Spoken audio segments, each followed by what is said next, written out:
Yo, yo, yo guys, check, kamusta mga idol? At ayun na nga mga lodi, lumampas na ang ating XRP sa $2. So $2.3 po ang ating tawag dito XRP mga idol, no? So grabe yung news sa XRP mga lodi. Akala ko magpo-post na ako ng achievement unlock kaya lang medyo kinapos that siguro mga 2 point ano yun 5 mga ganyan, no? Okay, mga dito achievement unlock na ako niyan mga idol. Alam niyo na ba yon, achievement unlock? Popost ko sa Facebook. Follow niyo ako sa Facebook para malaman niyo yung mga update natin mga idol, no? So ayan, mag-update na tayo. Grabe, titignan nyo dito mga lodi, kanina 3 hours ago, XRP finally breached $2 after 7 years, outperforming BTC, Ethereum, and Solana in the past 3 years. So pang number 4 na siya mga idol, no? Kanina to 3 hours ago pero ngayon tignan nyo ngayon pang number 3 na siya. Ang bilis lang. Isipin nyo na ano niya na, nalampasan niya na yung market cap ng Tether, mga lodi. Ang tindi, di ba? Oh, ang lupit. So maraming dyan, maraming nagugulat. Maraming nagugulat sa nangyari sa XRP. Nasa na kaya yung mga yung mga sutoy na nagko-comment dito sa akin. May nag-comment pa sa akin dito dati, sabi nakakaawa yung mga audience mo, pinopromote mo yung XRP. Sabi sa akin, mga idol, ano ba yun? Ngayon, malulungkot na yung mga yun, mga lodi sila. Sila yung mga malulungkot na at nagugulat sila sa nangyayari sa XRP, mga lods. No, marami nga nagsasabi na syempre nasa hype, no? Pag nasa hype kasi yan, marami na agad na mga overrated news or overacting na mga content creator yung magsasabi na mapiflip niya na yung Bitcoin, ganyan, mapiflip niya na yan. So, pwedeng mangyari yon mga idol, pero siguro medyo malayo kasi tignan niyo yung market cap ng XRP sa sa Ethereum, medyo malayo. 135, 441 na to, paano pa tong Bitcoin? So depende yan mga idol sa mangyayari. Pwedeng mangyari yan ngayong linggo, pwedeng mangyari ngayong buwan o next year o next year. So ganun lang yan. Yung possibility na mangyari yan is nandun. Pero kung kailan is yun ang hindi natin alam mga idol, no? Yung gravity sang XRP, nakakagulat. Tapos meron, sinabi dito si Brad Garlinghouse, mga idol, CEO ng ating XRP Ripple. Sabi niya, XRP is an open source, decentralized technology created by some of Bitcoin early engineers. Says by Brad Garlinghouse, mga lodi, no? So konektado rin pala yung mga OG, no, ng Bitcoin sa XRP, o yung mga early engineers ng Bitcoin, mga idol. So bullish yan para sa akin, mga lodi. Susunod na yan. Sabi nga dito, eto mga idol, hindi ako sure kung nangyayari talaga to, no? Sabi kasi dito, what the hell is going on here? Sabi, no? Solana main dev wallet converts 420,168.067 Solana to XRP. So kino-convert na nila yung Solana nila para maging XRP. Mga lodi, ganun naka-hype ngayon si XRP, mga idol, no? Sabi nga dito Solana. How the F did that happen? Sabi, siguro nung nalampasan sila ng XRP. Di ba? So, tapos eto, nung una, hindi ako naniniwala dun kasi pero eto mga lodi, si MM Crypto, nasa 1.5 yung followers niyan, millions, mga lodi. Tsaka kilala ko to, pinapanood ko to. Para tong si George na pinapanood natin, di ba? Mga content creator na OG na sa crypto, no? Sabi dito, people are literally selling Sol to buy XRP. Ganun kalupit mga idol si XRP ngayon, no? Sabi ko nga sa mga tropa ko sa GC na sali ko sa GC, mga tropa ko yung nagtitrade. Sabi ko, magbodega na kayo sa XRP kasi Baka hindi nyo na, yung presyo niyan ngayon, iba na yung presyo niyan next month. Baka hindi na siya ganun kamura, mga idol, no? So, yun sa akin yun, mga lods, no? Kayo, pag-aralan nyo mabuti kung anong pera nyo yan, no? Huwag nyo kunin financial advice yung mga pinagsasabi ko dito. Dahil everyday naman, nakikita nyo ako nag-update ng news tungkol sa crypto. So, alam nyo na yan, mga lodi, matatanda na kayo. No? Nasa inyong decision na yan, mga idol, no? Tignan nyo, they're selling Ethereum as well to buy XRP. Gravities. Kaya kanina pagkagising ko, kala ko achievement unlock na eh. Nagulat si boss, napasigaw ako. Oy, kala ko napaka-unti na lang. Nag-post na ako, kaya lang wala, hindi na. Baka mamayang gabi to. Mamayang gabi, mga idol. Basta mga dito lang yun, oh. Achievement unlock na yan, mga lodi. Intindi naman. Sino pag na-post ko sa Facebook, nagbibigay ako ng clue. Kung sino makahula, comment nyo dun sa post ko na yun, ha. Pag na-unlock ko na yung achievement na yun, hulaan nyo kung kanina unlock ko na achievement, mga idol. Ayan. Tapos, ito. Sabi nga dito, don't sell your XRP until all these targets have been met. Sabi, mga idol, no? RLUSD, mga idol, no? Tandaan nyo, yung USDT sa Bitcoin, di ba? Yung baga, ang laki ng epekto niya sa Bitcoin. USDC, ang laki ng naging epekto sa Ethereum.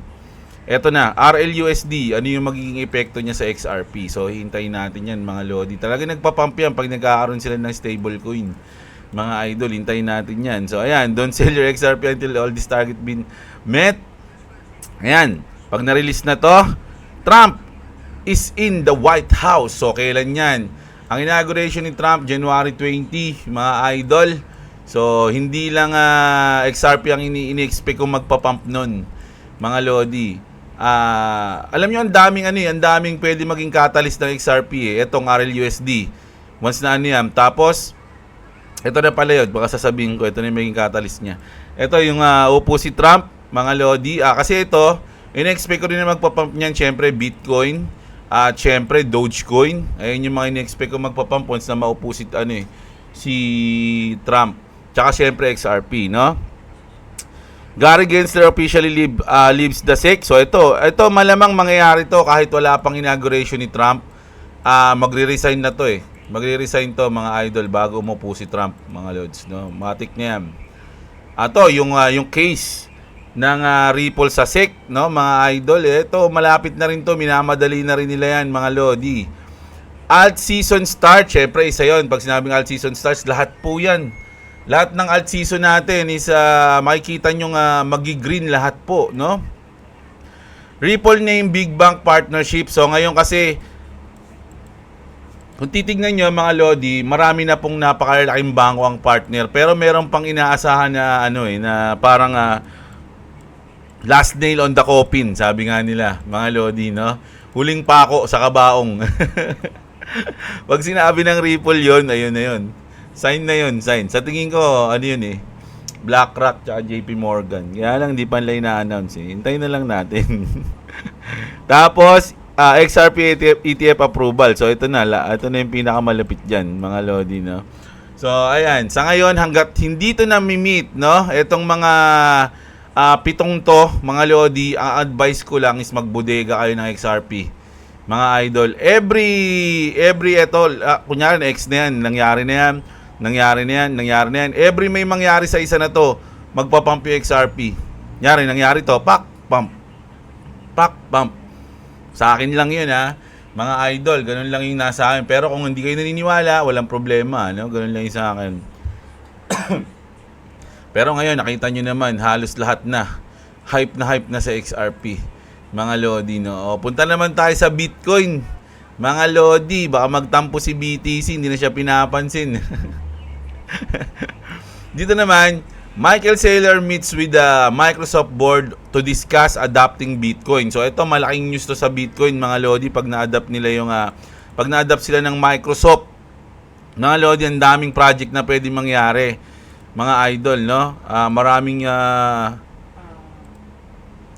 Baga nag-uumpisa pa lang mga lodi. Sabi ko nga, ang tindi ng 2025, mga lods. Ang lang masabi ko, hindi lang sa Bitcoin, pati sa mga ibang altcoins, no? Naisip ko nga kanina yung mga meme coins ko, kaya lagay ko na sa XRP. Ganoon ako ka-bullish sa XRP Kaya lang, pinipigil lang yung sarili ko. Lalo na, nung nakita ko, hindi gumagalaw yung Pepe, hindi gumagalaw yung Bonk, hindi gumagalaw yung Floki. Ang gumalaw lang talaga yung tatlo kong Big 3. Yung Doge, XRP, tsaka Shiba, yun yung Big 3 ko na gumalaw talaga na malupit kanina pagkagising ko Yung iba hindi. So inisip ko, lipat ko na kaya. Pero wag. Baka magsisi ako Okay na yun, no? Okay na yun, mga idol. Huwag na natin galawin. Bagay, maliit lang na ma-invest natin doon. Pero, malay nyo, di ba? Biglang pumalo yun sa meme season. Meme season, siya naman yung umahataw, tas XRP steady lang. So, malulungkot ako pag nangyari yun. Kaya hayaan ko na lang. Eto, naging like a boss na naman si Daddy Donald J. Trump. Mga idol, sinabi niya sa BRICS, ang lupit ng sinabi ni Donald Trump dito. Kung naaalala niyo yung mga news natin tungkol sa BRICS, yung mga nakaraang video natin, di ba? Talagang gusto nilang i-ditch yung dollar. Gusto nilang yung mawala yung kapangyarihan ng reserve currency ng dollar, mga idol. Pero ito, tignan niyo yung sinabi ni Trump dito. The idea that the BRICS countries are trying to move away from the dollar while we stand by and watch is over. Sabi niya, no? So, sige. Kasi syempre wala pa siyang forma nun, hindi pa siya presidente nun, mga lodi Bakit hindi pa naman siya na presidente ngayon? Pero nanonood lang siya noon, pinamasdan niya at syempre may plano siya diyan pag naupo siya, no? Sabi ni Trump, we require a commitment from these countries that they will neither create a new BRICS currency nor back any other currency to replace the mighty US dollar, or they will face 100% tariff, no, mga lodi. So anuhan kayo nito? Ano ba dito yung parang buwis? And should expect to say goodbye to selling into the wonderful US economy. So ayun yung ni Trump dito.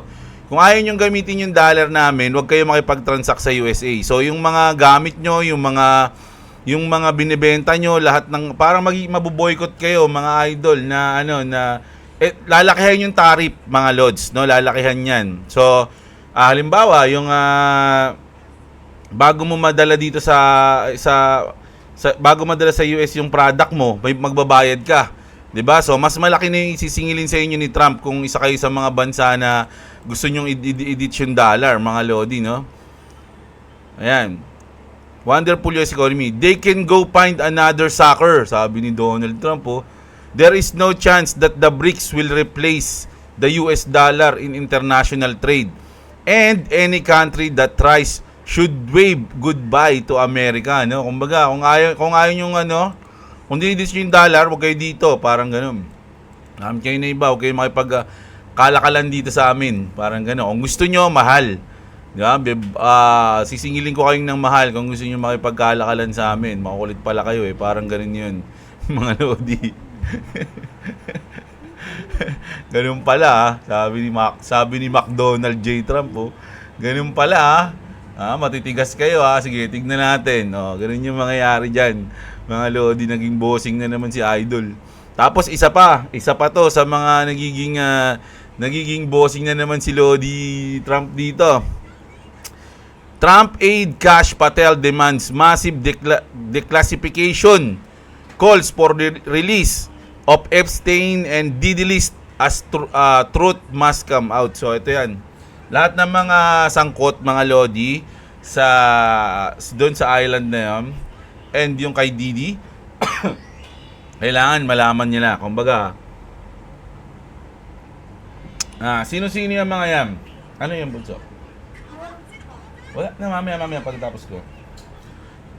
Sino-sino ba yung mga yan, no? Ibigay nyo yung listahan yan para maimbestigahan yan, mga lodi. At alam nyo naman, yung mga sangkot dito, tsaka dito, is napakamalalaking mga tao, mga sikat, mga mayayaman, mga milyonaryo, mga bilyonaryo. So, pag nalabas yung list niyan, kahihiyan yan sa kanila at pwede silang makasuhan. Kaya nga napansin nyo si Ellen, di ba, sabi kaya nga, ang sinasabing reason kung ba't umalis si Ellen sa US dahil nga nanalo na si Trump, alam niya na yung mangyayari. So umalis na siya ng US. So baka marami, di ba, nabalita na rin natin dati yan na once na manalo si Trump, maraming mga mayayamang tao yung mag-aalisan sa US dahil ipapaimbestigahan niya tong mga to. No? So, deserve ba nila yon? Siyempre, mga idol, deserve nila maimbestigahan. Makulit sila eh. Ganun yun, no? Tapos ito naman. Ito. Ito mga Lodi, matindi to. Ito, isa to sa mga highlights ng news natin ngayon, mga idol, no? Sabi dito mga Lodi, someone just won 50,000 by convincing an AI agent to send all of its fund to them. So, ganito yan mga idol, no? Ito si Preza. Malupit to. Ito si Preza AI, mga Lodi. Meron silang ginawang may papaigling ko na lang kasi medyo mahaba-haba to eh. Meron silang ginawang parang puzzle o parang game, mga Lodi, na ang gagawin mo lang, kukumbinsihin mo si Preza na ibigay niya sa iyo yung funds na naiipon. Makakaipon ng funds, mga idol, kapag makukonvince mo nga si Preza. Meron siyang meron na siya. Kasi pag magtatanong ka o kukumbinsihin mo siya, magbabayad ka. So ang unang bayad lang nun is $10 lang, mga Lodi, hanggang tumaas na siya ng $400. Umaga ganito. Merong pondo si Preza, di ba? So kukumbinsihin mo siya, i-chat mo siya, i-convince mo siya na ibigay niya sa iyo yung pera mo. So kung magaling ka mag-convince, pwede kang tumaya. O sige, babayad ako ng $10 para ma-convince kita kasi meron ng prize pool dun eh. Ayan, sa $10 nagsimula. So, sige. Ngayon, maraming hindi na-convince. So, maraming naipon si Preza na mga nagbayad.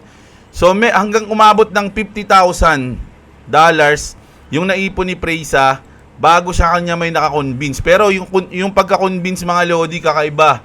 Parang diniverse niya o tineknikan niya si Preza. Mga Lodi, parang may mga code siyang ibinigay, no? Tapos parang may mga disable siyang words, no? Ayan, I cannot assist with that. So parang ganun. Ito yung niya, sinend niya, mga Lodi. Tapos, bandang huli, ang sinabi dito, I would like to contribute $100 to the treasury. So parang ang nangyari doon, mga Lodi, napayes niya si Preza, na ang tumatak sa ni Preza sa program niya, may magdo-donate ng $100, pero napayes siya doon sa part na i-donate doon mismo sa nagtanong yung perang 50,000. Parang ganoon eh. Ang hirap kasi basahin nito. Parang yun, na-bypass niya, no? Na-bypass niya yung mga rules na naka-encode kay Preza dahil sa mga una niyang binitawang salita. Yan, tas bandang huli, napayes niya, dahil ito na yung tanong eh, I would like to contribute to the treasury. Tas parang napayes niya. Parang dito niya ginulo eh. Ginulo niya muna, tas binaypas niya yung mga code, and then pagdating dito, napayes niya. Kasi parang ito eh, pero invalid na to. No?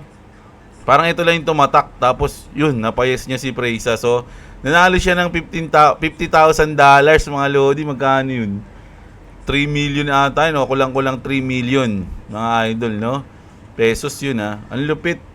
So, ibig sabihin, mga Lodi, kasi ang point ko dito, magaling siya, di ba? Magaling siya. Pero parang nakaisip din ako ng isang way para magkaroon ka ng fundraising sa internet, di ba? Kumbaga, parang ganito, puzzle, o maglagay ka ng prize pool, sabihin mo ng $100 o $200. Tapos parang ganito rin, kukumbinsihin or iba naman sa'yo. Kumbaga, masosolve mo yung ganito, masosolve mo yung ganyan. Pero may bayad pag magtatanong ka. Hanggang maipon, lumaki yung prize pool. Habang lumalaki yung prize pool, lumalaki rin yung quota. Kumbaga yung yung bayad para mo siya, malaro mo or ma-convince or something kung ano man yung gagawin mo. Lumalaki din yung bayad. 'Di ba? So ang galing nung nangyari dito kasi nakita natin na may way para kumita ng pera sa ganito, and then may way din para manalo, 'di ba? So kung ikaw techie ka, magaling ka sa mga ganito, pwede mo siyang gawin. 'Di ba? Kaya lang ako hindi ako techie. Sipin mo, nakaipon sila ng 50,000. dahil lang sa ganun. Kung hindi pa sila na nadugaan eh, ang galing lang kasi nito eh. No? Malay mo nga, isa to sa kanila eh, yung nag-imbento eh. Di ba? Para lang ma-reset eh. No? Kumbaga, isa siya sa mga gumawa, dahil lumaki na, sila na lang kukuha. Di ba? Parang ganun. Di ba? So, ang lupit eh. Di ba? Kumbaga, makakagawa ka ng pera, makakaipon ka ng pera kung talagang gusto mo sa internet, di ba? Tapos magaling ka, kailangan mo lang pag-aralan o magaling ka sa mga ganyan, programming. Di ba? Ang lupit eh. Kaya lang, kung tamad-tamad ka, wala mangyayari sa'yo. Kasi ito, last news natin. Ito mga idol, ano to? Sa Malaysia to. Successful barter event ng Pi Network, mga lodi. Grabe yan. Ang daming tao. Hindi lang ito yung video no? Pi Network Malaysia. Mga lods, no? So, mukhang sasabay yung Pi Network sa bull run, mga idol. Ano sa tingin nyo?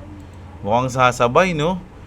Kasi ngayon ko lang ulit nakitang active yung mga community ng Pi. Kahit sa Facebook, ang daming nagkakaroon ng event tungkol sa Pi Network, mga idol. Hindi ko alam eh. Ayun, mga Pinagyayaan naman sa akin mamaya. At GG na naman tayo bukas. Ayan. Ako mga Lodi, isa na lang yung kulang ko eh. Sa KYC ko, isa na lang. As wala na raw ibang paraan doon kundi maghintay. Ang dami ko nang tinanong. Maghintay ka na lang, ganyan-ganyan. Mag-ano din yan, papasok din yan, ganun-ganun. Ang dami na. So, meron akong Pi, 1,200 yung Pi ko eh. Kaya kung sakaling mangyari to, nako, mukhang matindi mangyari din sa Pi natin, mga Lodi. So, hindi naman natin naasahan kasi marami nagsabi, baka scam lang din daw. Kaya nang makita nyo, ang daming community. 'Di ba? Tapos isa pa, libre lang yung Pi. Imamain mo lang siya ng libre sa cellphone. Libre lang, mga idol. Anong gagawin mo? I-on mo lang siya everyday, tapos magkakaroon ka na ng Pi.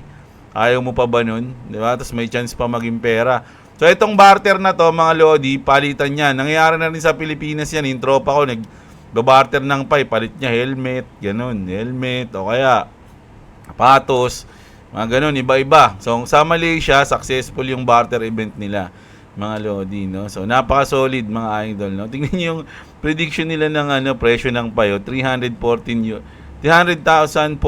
US dollar. Isang Pi. Grabe, tignan nga natin magpresyo ng Pi ngayon dito. Hindi to hindi to legit, mga Lodi, parang prediction lang din to. Yun nandito sa may CoinGecko na presyo ng Pi. Magkano yung 49 USD?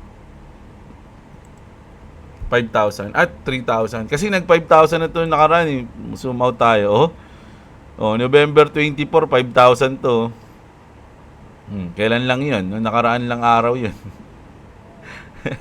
Last week 5,000. So ngayon 229, sabihin na natin yung ko 1,200 ko na pa, magkano yun?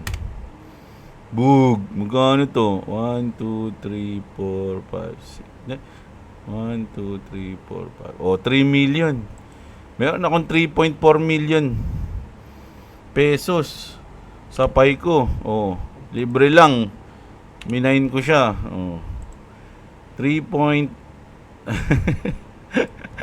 Sana nga, no? Siyempre, hindi naman tayo umaasa dyan. Kaya lang, siyempre, malay mo magkatotoo. Ang dami ng community eh. 'Di ba? Ganyan din naman dati yung mga iba eh. Hindi pinapaniwalaan, pero naging totoo. Nagulat lahat ng mga doubters eh. Mga doubters nagulat eh.